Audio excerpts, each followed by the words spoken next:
പൃഥ്വിരാജ് സുകുമാരൻ, മുരളി ഗോപി, മോഹൻലാൽ കൂട്ടുകെട്ടിൽ ഇപ്പോൾ തിയേറ്ററിൽ വളരെ വിജയകരമായി ഓടിക്കൊണ്ടിരിക്കുന്ന സിനിമ. നമസ്കാരം, എൻ്റെ പേര് വിഷ്ണു. എൻ്റെ ചാനലിലേക്ക് ഏവർക്കും സ്വാഗതം.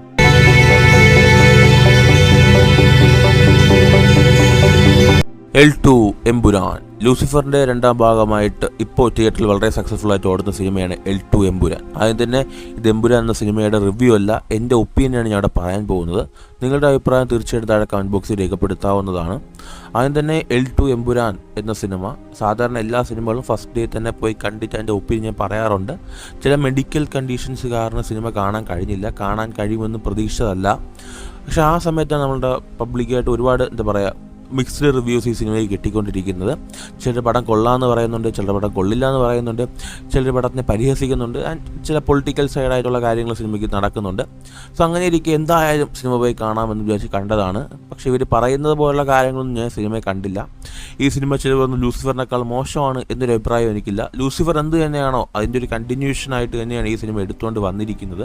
സിനിമയിലെ തുടക്കം കാണിക്കുന്ന ഒരു കലാപം, ആ കലാപത്തിലെല്ലാം നഷ്ടപ്പെട്ടു പോയ ഒരു 13 വയസ്സായ കുട്ടിയാണ്. അവിടെ നേരെ നമ്മൾ വരുന്നത് നോക്കുകയാണെങ്കിൽ കേരളത്തിലേക്കാണ്. 5 വർഷം മുമ്പ് സ്റ്റീഫൻ നെടുമ്പള്ളി ജിതിൻ രാംദാസിനെ IUFൻ്റെ കേരളത്തിൻ്റെ മുഖ്യമന്ത്രിയാക്കിയിട്ട് പോകുന്നു. അതിനുശേഷം ജിതിൻ രാംദാസ് പ്രത്യേകിച്ചൊന്നും ചെയ്യാൻ കഴിഞ്ഞില്ല. തുടർന്ന് പുള്ളി ആ പാർട്ടിയിൽ നിന്ന് പുറത്തു വരികയും പുതിയൊരു പാർട്ടി സ്ഥാപിക്കുകയും അല്ലെങ്കിൽ വേറൊരു പാർട്ടി ഉള്ളിലേക്ക് കൊണ്ടുവരാൻ ശ്രമിക്കുന്നുണ്ട്. ഇതറിഞ്ഞ് ഇന്ദ്രജിത്ത കഥാപാത്രം സ്റ്റീഫനെ കണ്ടിട്ട് പുള്ളിയെ തിരിച്ച് ഈ നാട്ടിൽ കൊണ്ടുവന്നത് തൻ്റെ നാടിനെ രക്ഷിക്കാൻ വേണ്ടി പറയുന്നിടത്താണ് സിനിമയിൽ ആ ഒരു ഇത് നടക്കുന്നത്. അതേസമയത്ത് സ്റ്റീഫൻ ഇപ്പോൾ നോക്കുകയാണെങ്കിൽ ബുറേഷി എബ്രഹാമായിട്ട് തൻ്റെ ആ ഒരു ക്രിമിനൽ സിൻഡിക്കേറ്റ്, അവരും ഒരു ഡ്രഗ് കാർട്ടലുമായിട്ടുള്ള ഒരു ഫൈറ്റ് ഇൻ്റർനാഷണൽ ലെവലിൽ നടന്നുകൊണ്ടിരിക്കുകയാണ്. കബൂക്ക ഗാങ്ങുമായിട്ട് ആ ഒരു ഫൈറ്റ് നടന്നുകൊണ്ടിരിക്കുകയാണ്. ഇങ്ങനെ ഒരുപാട് കാര്യങ്ങൾ സിനിമ നമ്മളെ മുന്നിലേക്ക് വെക്കുന്നുണ്ട്. ഇതിനെല്ലാം കൂടെ റൗണ്ട് അപ്പ് ചെയ്യാൻ വേണ്ടി മുരളി ഗോപി എന്ന റൈറ്റർ ശ്രമിച്ചിട്ടുണ്ട്. ആൻഡ് അഫ്കോഴ്സ് മുരളി ഗോപിയുടെ റൈറ്റിംഗ് എല്ലാവർക്കും ഇട്ട് കൊള്ളുമ്പോൾ തന്നെയാണ് പുള്ളി എഴുതിക്കൊണ്ട് വന്നിരിക്കുന്നത്. ആൻഡ് അതുപോലെ തന്നെ ഈ പടത്തിൻ്റെ ആ ഒരു വലിപ്പം വളരെ വലുതാണ്, വെരി ഹ്യൂജ്. എല്ലായിടത്തും ആ ഒരു വലിപ്പം നമുക്ക് മനസ്സിലാവുന്നത്. എസ്പെഷ്യലി മോഹൻലാലിൻ്റെ ഫസ്റ്റ് ഇൻട്രോ, 3 ഹെലികോപ്റ്റർ, അതിൻ്റെ എക്സ്പ്ലോറേഷൻ, അതിൻ്റെ അകത്ത് ഇറങ്ങി വരുന്ന മോഹൻലാൽ എന്നൊക്കെ പറഞ്ഞ് വേറെ ലെവലിൽ കാണിച്ചിട്ടുണ്ടാകും.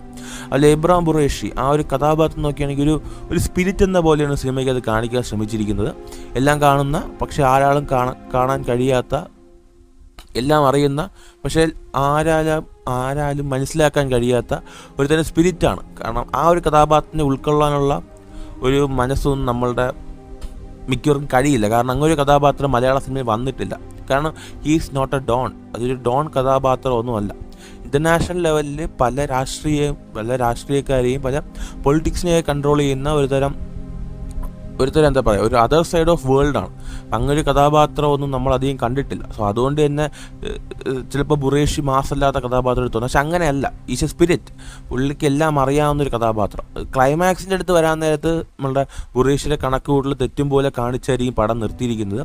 അതൊക്കെ വളരെ വണ്ടർഫുള്ളായിട്ട് തോന്നി. കാരണം അത്രയും നേരവും ബുറേഷി പ്ലാൻ ചെയ്ത പോലെയാണ് കാര്യങ്ങൾ പൊയ്ക്കൊണ്ടിരുന്നത്.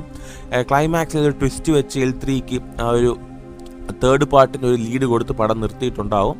സോ അവിടെ നമുക്ക് ബുറേഷിയുടെ ആ ഒരു ഭൂതകാലം ചുരുളഴിയപ്പെടുമെന്ന് വിശ്വസിക്കാം. സോ നിങ്ങൾ എത്ര പേര് സിനിമ കണ്ടു എന്നുള്ള കാര്യം തീർച്ചയായിട്ടും താഴെ കമൻറ്റ് ചെയ്യാം. ആൻഡ് എസ്പെഷ്യലി പടത്തിൽ എടുത്തു പറയേണ്ടത് പ്രിയദർശിനി രാംദാസ്, മഞ്ജു വാര്യർ പ്രിയദർശിനി രാംദാസ് എന്ന കഥാപാത്രം വളരെ നന്നായിട്ട് റിട്ടേൺ ചെയ്തിട്ടുള്ളൊരു കഥാപാത്രമായിട്ട് തോന്നി. അതിൻ്റെ ആ കഥാപാത്രത്തെ മഞ്ജു വാര്യർ വളരെ നന്നായിട്ട് ഹോൾഡ് ചെയ്തിട്ടുണ്ടെന്ന് തോന്നി. അതുപോലെ തന്നെ മിക്ക കഥാപാത്രങ്ങളും ലൂസിഫറിൻ്റെ മിക്ക കഥാപാത്രങ്ങളും സിനിമയിൽ പ്രസൻ്റ് ആയിട്ടുണ്ടെങ്കിലും പലർക്കും അങ്ങനെ ഒരുപാട് കാര്യങ്ങളൊന്നും ചെയ്യാനായിട്ട് ഉണ്ടായിരുന്നില്ല. അതുപോലെ തന്നെ ഈ സിനിമയിൽ മോഹൻലാൽ വരുന്ന സീൻസൊക്കെ ഭയങ്കര മാസമായിരുന്നു. എസ്പെഷ്യലി ആ ജംഗിൾ സീൻസൊക്കെ നോക്കുകയാണെങ്കിൽ ആ ജംഗിൾ ഫൈറ്റ് സീൻസ് ആയിക്കോട്ടെ, ക്ലൈമാക്സ് ഫൈറ്റ് സീൻസൊക്കെ ആയിക്കോട്ടെ, അതൊക്കെ അടിപൊളിയായിരുന്നു. അതുപോലെ തന്നെ സയ്യിദ് മസൂദിൻ്റെ ആ ഒരു ഫ്ലാഷ് ബാക്ക് കാണിച്ചതും ആ പടത്തിൻ്റെ അകത്ത് വരുന്ന ഒരുപാട് ഡയലോഗ്സ് ആക്ച്വലി ഒരുപാട് സെൻസ് ഉണ്ടാക്കും പോലെയൊക്കെ ആദ്യം എനിക്ക് ഫീൽ ചെയ്തു. റിയലി ഒരു പടം എന്ന രീതിയിൽ കാണാൻ നേരത്ത് ഇറ്റ്സ് റിയലി ഇമ്പാക്ട്ഫുൾ. ആൻഡ് നിങ്ങൾ എത്ര പേര് സിനിമ കണ്ടു എന്നുള്ള കാര്യം തീർച്ചയായും താഴെ കമൻറ്റ് ചെയ്യുക. നിങ്ങളുടെ അഭിപ്രായങ്ങൾ തീർച്ചയായും താഴെ കമൻറ്റ് ചെയ്യുന്നു പ്രതീക്ഷിക്കുന്നു. മറ്റൊരു ദിവസം മറ്റൊരു വീഡിയോ. അതുവരേക്കും ബൈ.